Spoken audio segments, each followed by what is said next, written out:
Komisi Pemberantasan Korupsi (KPK) akan memanggil Bupati Pati Sudewo terkait dugaan keterlibatannya dalam kasus dugaan korupsi proyek jalur kereta api di Direktorat Jenderal Perkeretaapian Kementerian Perhubungan.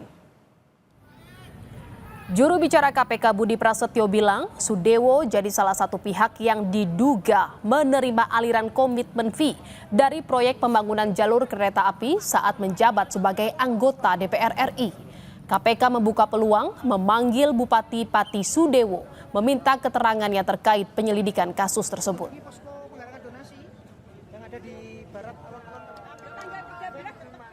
Saudara SDW merupakan salah satu pihak yang diduga juga menerima aliran komitmen fee terkait dengan proyek pembangunan jalur kereta ya, yang kemarin kita sampaikan terkait dengan update penahanan salah satu tersangkanya yaitu saudara R.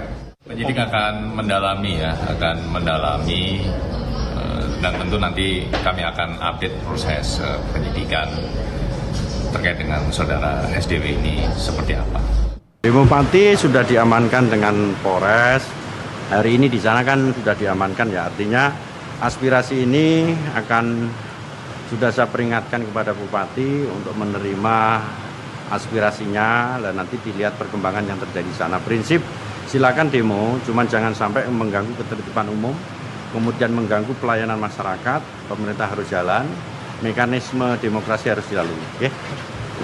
Ada beberapa tugas yang dilakukan. Pak, Bupati sudah saya himbau menyampaikan pendapat di musyawarah menyampaikan pendapat di Makum adalah hak setiap warga negara sebagaimana Undang-Undang Nomor 998. Tetapi itu tidak bersifat absolut. Artinya apa? Satu, dia tidak boleh anarkis. Dua, tidak boleh memaksakan kehendak. Empat, tidak boleh mengganggu. Sehingga apa? Pelayanan masyarakat merugikan pemerintah harus juga berjalan. Nah ini saya wanti-wanti kepada bupatinya, kepada musbidanya agar apa? Menyerap aspirasi masyarakat dengan secara kondusif karena salah satu faktor indikasi investasi adalah situasi kondusif. Dan saya yakin kita mampu karena Jawa Tengah adalah teko silo gotong royong kita dulu tinggi. Pak Bupati diminta mundur tapi itu gimana Pak? Ya itu ya di sana, tanya ke sana, tanya ke saya. Karena mekanismenya harus DPR.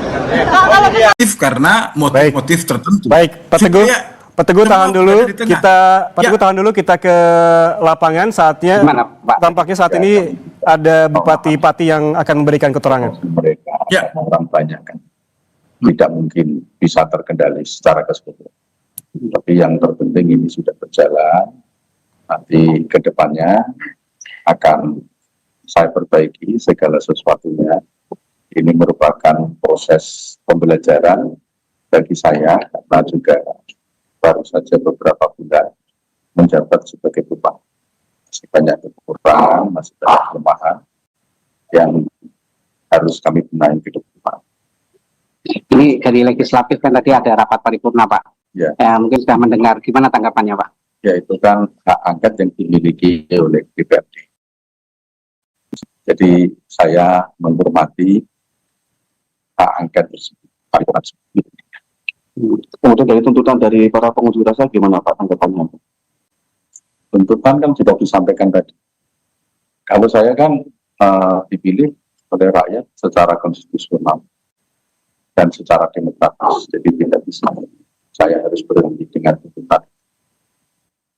Untuk dengan tuntutan seperti itu, semuanya ada mekanisme. Pak, ada pesan yang mau disampaikan ke warga masyarakat setelah menyampaikan aspirasi ini tadi Pak? Ya, ini pembelajaran bagi seluruh masyarakat Kabupaten Pati untuk menjaga soliditas, menjaga kekompakan, ya, jangan sampai terprovokasi oleh siapapun. Jadi Kabupaten Pati ini adalah milik semuanya, milik semua warga Kabupaten Pati yang harus menjaga Kabupaten Pati siapa? Warga Kabupaten Pati. Dengan kejadian yang semacam ini saya harapkan menjadi pembelajaran semua warga Kabupaten Pati dan pembelajaran bagi saya. Mudah-mudahan ini adalah kejadian yang terakhir, tidak akan berulang lagi supaya pembangunan berjalan secara lancar, memberikan pelayanan kepada masyarakat secara lancar. Artinya tuntutan warga untuk Bapak mundur ini tidak bisa dipenuhi ya Pak? Dan saya Kan sudah saya sampaikan tadi, ya. Kemudian jawabannya kepada para pendemo yang mengalami luka-luka dirawat gimana, Pak? Ya, itu sudah ditangani oleh pihak rumah sakit. Saya harapkan itu bisa ditangani sebaik-baiknya. Mereka yang sedang sakit, itu mudah-mudahan segera membaik, sehat walafiat kembali. Apa? Karena itu takdir ya, itu takdir, kami sudah bisa tetap apa. Konfirmasi yang Bapak terima, yang korban ada berapa orang, Pak? Saya nggak tahu. Yang tahu adalah aparat kepolisian. Sudah cukup. Makasih ya. Itu Bapak. Oke.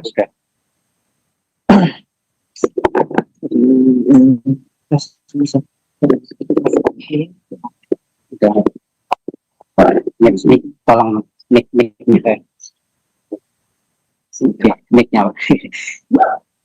Amin. Statement atau pernyataan dari Bupati Pati setelah demonstrasi besar-besaran yang saat ini digelar oleh warga Pati di depan pendopo Kabupaten Pati. Ada beberapa poin yang disampaikan oleh Bupati Pati, diantaranya terkait demonstrasi dan juga tuntutan warga agar ia mundur. Ia menyebut bahwa ini merupakan proses pembelajaran bagi dirinya sebagai Bupati Pati setelah beberapa bulan menjabat. Dan ketika ditanya terkait tanggapan soal dari rapat paripurna DPRD yang menggulirkan hak angket, Bupati Pati menyebutkan ia menghormati keputusan hak angket yang digelar oleh DPRD dan juga prosesnya. Dan Bupati Pati juga sempat menyampaikan bahwa warga jangan sampai terprovokasi dengan hal-hal yang dapat membuat demonstrasi ricuh, begitu seperti yang terjadi pada pukul 11 hingga pukul 12 siang tadi. Dan ketika dijawab